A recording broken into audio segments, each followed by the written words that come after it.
दिन भर वह चरते रहता है, फिर भी पेट नहीं भरता है। तब नो पेट अघई हों। अच्छा, हम लोग भी भोजन करने के लिए बैठते हैं, कितना समय, 15-20 मिनट में भोजन कर लेते हैं, पेट भर जाता है। और पशु के लिए क्या कहा गया? शीत घाम घन विपत्ति विविध विधि, भार तरे मरि जई हों। वह पशु जो है, बैल है, कड़ाके की ठंडी पड़ रही है तब भी उनको बहना होता है। भीषण गर्मी लू बरस रही है तब भी उनको बहना होता है हल में। और वर्षा मूसलाधार हो रही है, वे भीग रहा है तब भी उसको चलना पड़ता है। तो शीत घाम घन विपत्ति विविध विधि, भार तरय मरि जई हैं। तो इस जीव को अन्य शरीरों में बहुत दुख भोगना पड़ता है, बहुत दुखों को भोगा है।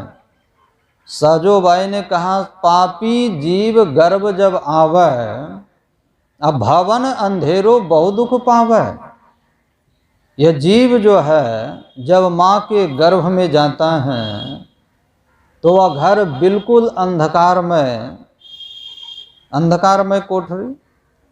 अच्छा, अंधकार में रहना कोई पसंद नहीं करते हैं, लेकिन यह जीव माँ के गर्भ में 9-10 महीने तक उसी अंधकार कूप में रहता है। भवन अंधेरो बहु दुख पावे।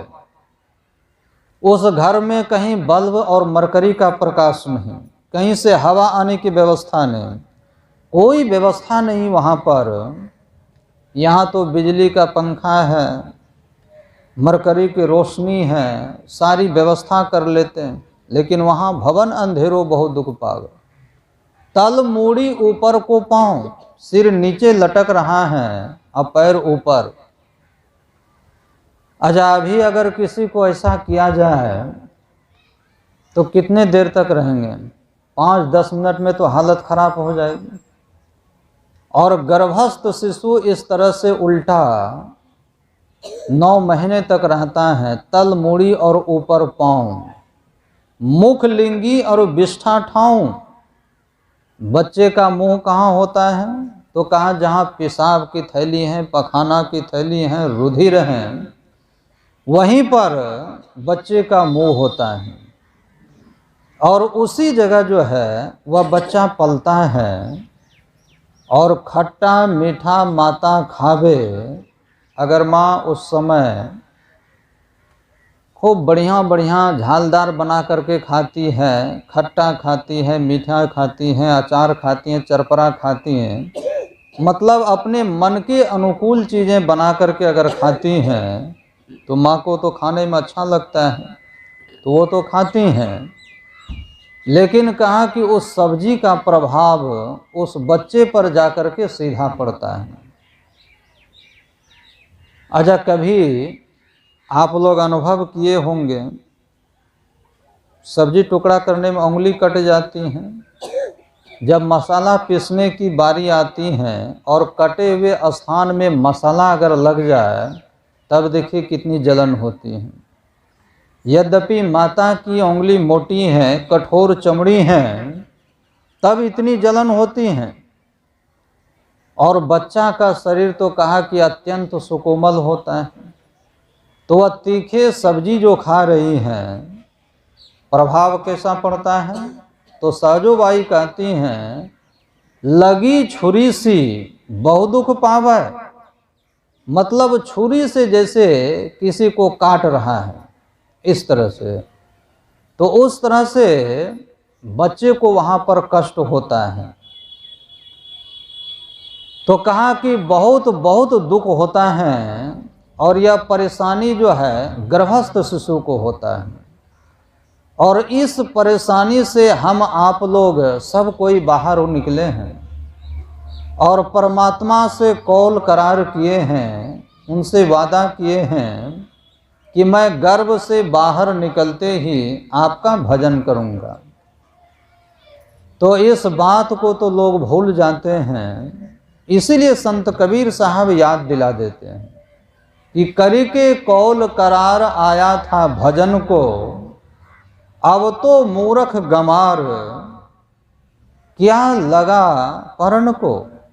कबीर साहब कहते हैं कि गर्भवास में रहियो कहियो भजियो में तो ही, अनिस दिन सुमिरन करो कष्ट से काढ़ो मोही। जब बाहर की हवा लगती है तो कहा कि वहाँ से आई हवा जब लागी, माया अमल करी दूध पिए मुस्कात गोद में, अकिल किल कठिन करी खात पियत ऐरात गली में, चर्चा वह बिसरी। कौल करार को भूल जाते हैं। इसीलिए कबीर साहब याद दिलाते हैं कि जीवन में भजन तो करना ही चाहिए, इसी के लिए तो यह शरीर मिला है, नहीं तो बैल बिरानो हुई हों, भजन बिन बैल बिरानो हुई हों। अच्छा, बिरानो बैल किसको कहते हैं?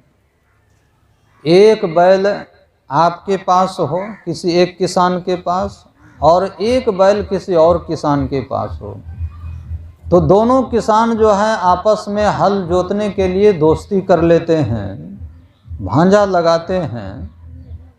अगर 4 दिन तक आपने हल जोता है तो 4 दिन वे भी जोतेंगे, तो इस तरह से भांजा लगता है। और कहा कि इस तरह से जोतने में होता क्या है कि जिस खेत को जोतने गया है किसान, तो जोतते जोतते शाम हो जाती है, और दिन भर जो है बैल को हाँकता है। अब जोतते जोतते शाम हो गई, बैल भूखा है, बैल प्यासा है। अब भूख प्यास के मारे तड़प रहे हैं, लेकिन खेत वाला क्या सोचता है किसान, अगर यह आधा कट्ठा बच जाता है, आज हम इसको अगर जोत करके समाप्त नहीं कर लेते हैं तो कल पुनः यहीं पर आना होगा और यहाँ से पुनः दूसरी खेत में जाना होगा, तो यह आने जाने में समय कितना बर्बाद होगा। इसीलिए डंडा मार मार करके, भूख प्यास की कोई परवाह नहीं करके किसान हल को जोतता है। तो सूरदास जी महाराज कहते हैं कि यही परेशानी होगी, अगर अभी भजन नहीं करेंगे, मनुष्य शरीर मिला हुआ है, तो इस तरह का कष्ट होगा। लक्ष्मीपति जी महाराज ने कहा, रोबत भूखे डोलत घर घर, अब भोकत जैसो बूढ़ सुआना।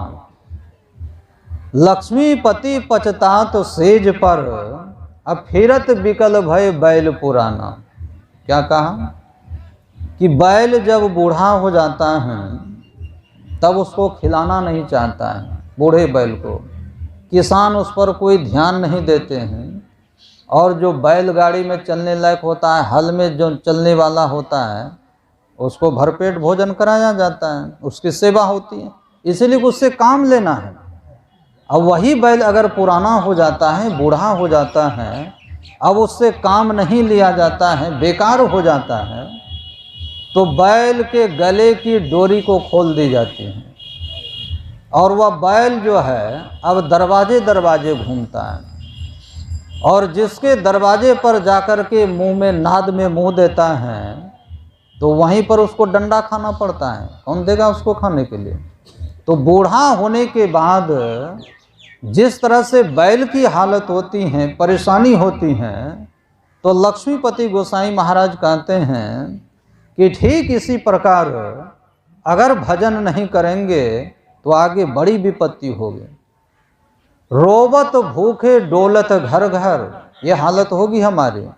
अब भूकत जैसो बूढ़ सुआना, बूढ़ा कुत्ता जिस तरह से भौंकता है, खौं खौं करते रहता है, बुढ़ापे में यही दशा होगी।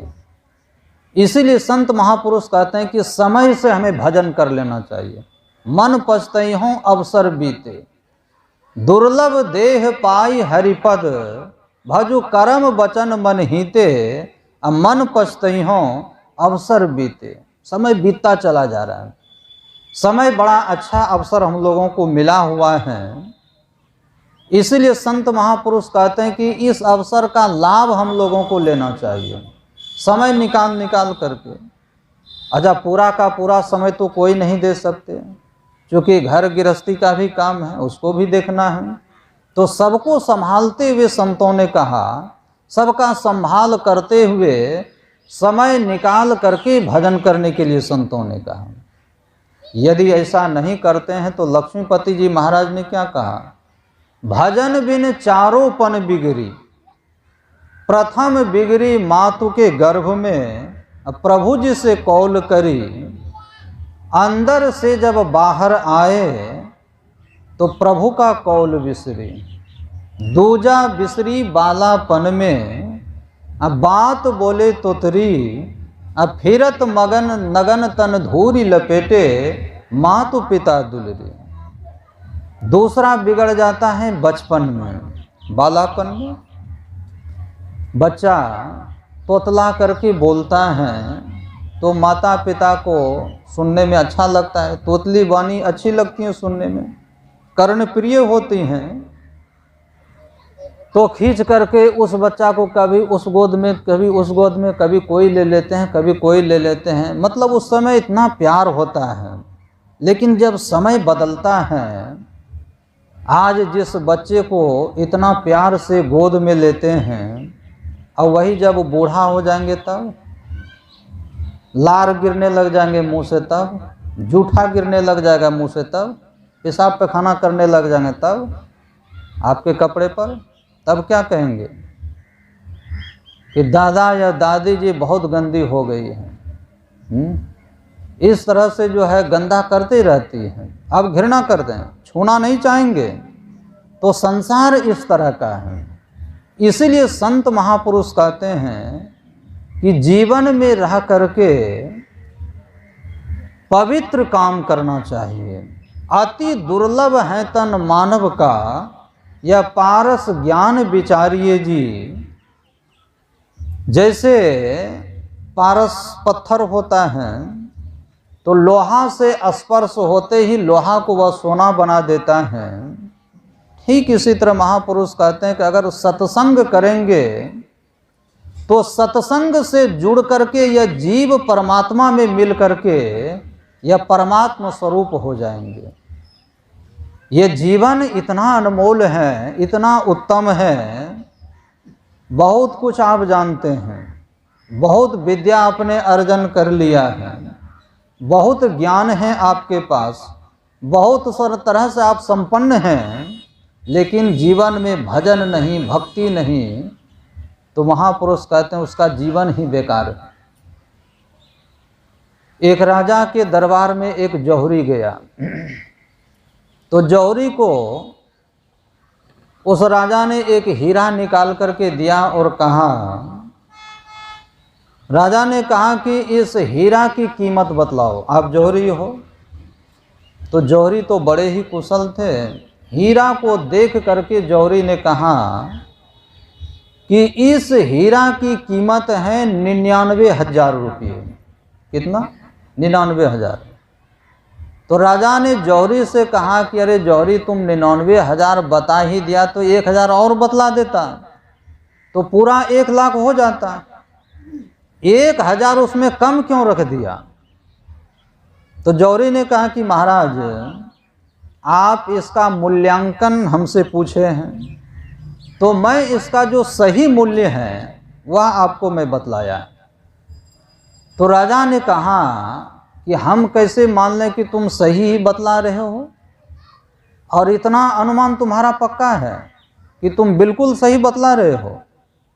तो जौहरी ने कहा कि ऐसा किया जाए, एक काम करिए कि 100 हीरे और मंगाए जाए।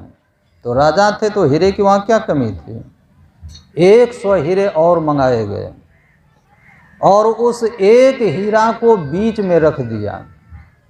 अब बाकी चारों तरफ से 100 हीरे जो है उस सब को बिखेर दिया।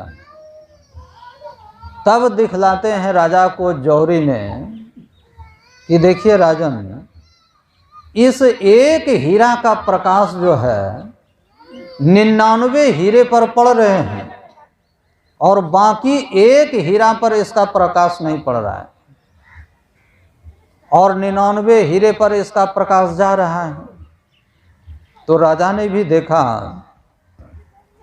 और कहा कि हाँ बात तो सही है। तो कहा कि महाराज मैंने जो कहा है इस हीरे की कीमत 99,000 रुपये, इसी आधार पर मैंने कहा, तो कहिए मेरा मूल्यांकन सही है या गलत है। तो राजा उस जौहरी को बहुत बहुत तारीफ किया, बड़ा शाबाशी दिया और कहा कि तुम एक सही में कुशल जौहरी हो और तुम्हारे जैसा जौहरी दूसरा कोई नहीं हो सकता। तो राजा जब उनकी बड़ाई करने लगे जौहरी की, तो वहीं पर एक महात्मा जी खड़े हो गए और कहने लगा, दरबार में ही कहने लगा कि इस जौहरी के सिर पर धूल डालना चाहिए।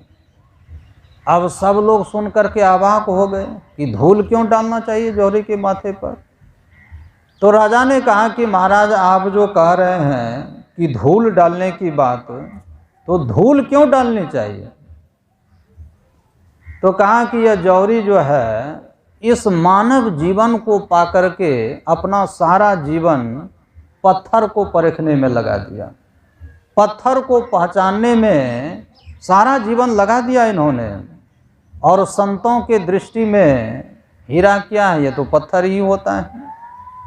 धूली जैसे धन जाके सूली सो संसार सुख, पलटू साहब ने कहा। हाथी घोड़ा खाक है कहे सुने सो खाक, कहे सुने सो खाक, खाक है मुल्क खजाना। जोरू बेटा खाक, खाक जो सांचे माना। महल अटारी खाक, खाक जो बाग बगीचा। मतलब जो कुछ भी है संतों के दृष्टि में वह सब कुछ खाक के ही समान है।